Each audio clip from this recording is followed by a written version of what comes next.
how to be the kind of the best possible candidate you could be. And I don't necessarily mean I mean in the pipeline, but also in development. So, you go, you see a recruiter, you get through MEPS, and you pass your IFT. You're in development, and you're waiting to go. Like, in your opinion, Trent, like, what is the couple of the key traits or the best way that they can possibly be the best candidate in a development group?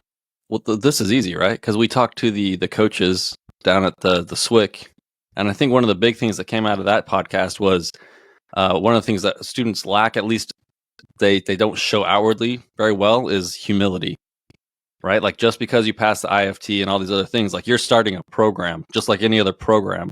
You need to go in there with a little bit of humility, knowing that you don't understand everything about everything. I know that you watch this podcast, and thank you, and you're probably way better informed than a lot of other people, but you have an opportunity to scrape that developer's brain, for all the information that you can possibly glean from them, to influence the other people around you and all the other things. Like, just walk in there with a little bit of humility and the willingness to learn and to become a better version of yourself, because that's what it's there for. Yeah, I mean, your developers are all folks that have been in the community. Some of them had been in the community for longer than others. You got folks that had retired and did 20 plus years, who had been at some of the top units at the highest level of when we were going and doing things, right? You've had folks that... I love how we can't say that anymore. I know. Sorry. Oh, well. Yeah. And, you've had people like, I'll just say like Chadwick Bowles or whatever that, how much... I think Chad did 10 years, so you got folks that did 10 years, 25 years, 20 years that have a swath of experience that were all, in the GWAT time, some before, some after, that have all got great experience that you can really glean information from and motivation and mentorship from. So, I mean, capitalize on that. Yeah. And bring that information back to us, please. Like, we're not the people with all the answers. We're, three dudes, 2.5 dudes, maybe, with our experiences and all this other stuff. And it's fairly limited. So, it's good to get your information from multiple different sources and figure this stuff out. So that was a 2.5 dude joke about Jared's height, by the way, for everybody that missed it. You're sweat. But humility is definitely a thing that you need to carry with you through, not just through development, but hopefully for your entire career. I mean, really, because it doesn't just stop as soon as okay, I'm now in the pipeline, or I now have my bray, I get to a team, and now guess what? Everybody needs to be doing what I'm saying. Everybody needs to follow me because I'm the best dude on this team. There's a healthy amount of like mentality where you should go, yeah, I want to be the best. Yeah, for sure. But to understand that, and maybe in some aspects, you will be the best at something. Like, and it's okay to acknowledge that you are the best at something, on your team or in the unit. Like, hey, I'm the best at this. You can still be humble while humanable,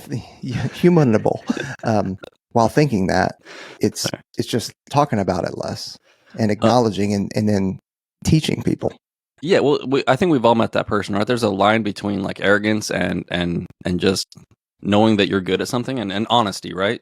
We've all met those people that are like, I am the fastest dude on this team or whatever. I'm the best shooter. And that's true. They're the best shooter, but they're just stating a fact. Like that is what it is. We were in the team room one time. I remember the story. And we had, every guy, there's always that guy on the team that kind of has a big mouth. There's 2 guys on the team to set the table. One guy was really physically fit, but like not like your IFT specialist, right? Like maybe not the fastest runner and all these other things. This other guy was the fastest runner, the IFT specialist, right? Like all the cardio, all the calisthenics, like he was really good. And this is back when we used to do the AFSOC PT test. And the guy that was really good at the test had a big mouth. And the guy that was the jiu-jitsu killer that maybe didn't run as fast did not have the big mouth, but didn't put up with anybody's shit. So yeah, so like this happened in the team room one day. This guy comes in and is like, I'm better than all you guys. Like, I crushed this PT test. You know, he's kind of being funny, but kind of being like a pain in the butt. And he started poking his finger at the dude that was better at jiu-jitsu. Yeah. So what ended up being executed was he was told not to do that again. He did it again and got too close to the guy. And he got grabbed by his sensitive areas and his like shoulder and tossed on the ground. And it was fun because we were all standing around, you know, watching him get smothered. And I remember I just leaned over. I'm like, dude, use your cardio to get out of that, you know, to get out from underneath Mount, you know, like this other guy's way better. But like, you know, like it was pretty funny, but he got dick tossed. That's what we called it. Man, that's rough. That's embarrassing. Yeah. But like, you know, like he crossed the line. Like we all know that he scored the highest on the PT test. But I mean, and he was kind of joking and whatever, but like it was a pretty funny story. But his cardio couldn't get him out of there. I'm just saying. Well, that's, you know, that's part of being in the team room though. Oh yeah. You know, you're going to talk shit. You're expected to talk shit.